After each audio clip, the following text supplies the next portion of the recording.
Hey, team players, here, Local Football Flavor. We're about to do a series of quick hitting videos outlining where our thoughts are in a live draft. This is going to be a 10-man PPR draft. Bob will be drafting from the 2 spot. I'm going to be drafting from the 8 spot. And we're going to go through pick by pick as we're doing this live, what our thought processes are, the team that we're trying to build, so on and so forth. So we hope you guys enjoy all of these quick hitting segments as they come up. And here is today's episode.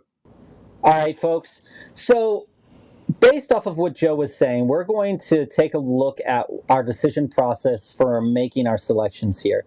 When you draft in the top 4 positions, your decision, especially if you're in the top 3, is Jeff McCaffrey, Chase.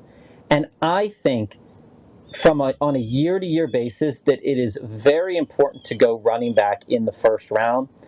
And taking Christian McCaffrey, who is an elite option on a team that understands his value and at the same point in time gives him the opportunities to succeed and also manages his workload. We saw this last year with the 49ers, and we saw that Christian McCaffrey is a player that if they're winning the game, they're not playing him as much in the second half.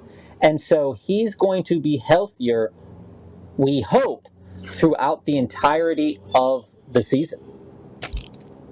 And to me, the value there is tremendous. And when you look at what you can get from Christian McCaffrey, you can potentially get 20 points by the end of the first half. And that's perfectly fine in my book. When I'm looking for a guy in the first round, I want one that's going to be able to top out at 20, 25 points a game and potentially maximize themselves to 30 points a game here. Now, coming back on this next pick coming around, I've basically told myself, I want to pair Christian McCaffrey up with another solid running back, but if I don't have the opportunity to do that, that means that there's also going to be other solid wide receivers off the board.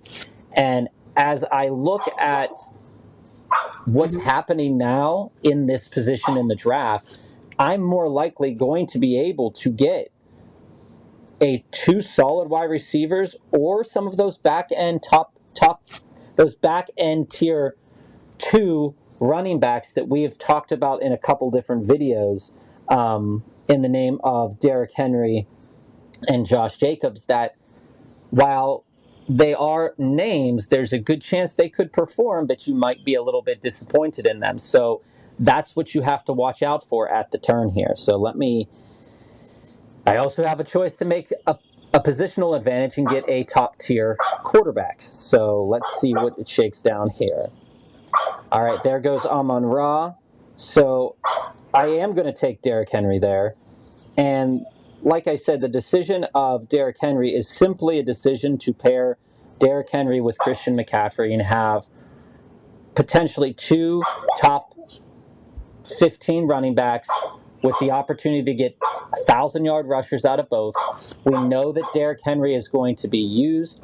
We just don't know at this point in time how much that use is going to affect the wear and the maintenance on Derrick Henry and if they're going to take care of him. Because unlike Christian McCaffrey, Derrick Henry doesn't have the advantage of maintenance days, of being able to come out and doing self-care for himself. So, and there we go. I'm going to take Josh Jacobs. And if these 3 players hit, these 3 players have all been number 1 running backs in the league at one point in time. Derrick Henry, we've talked about. He's on the twilight and the downturn of his career. Josh Jacobs, we talked about. Typically speaking, a number 1 running back from last year is not necessarily going to repeat as the number 1 running back.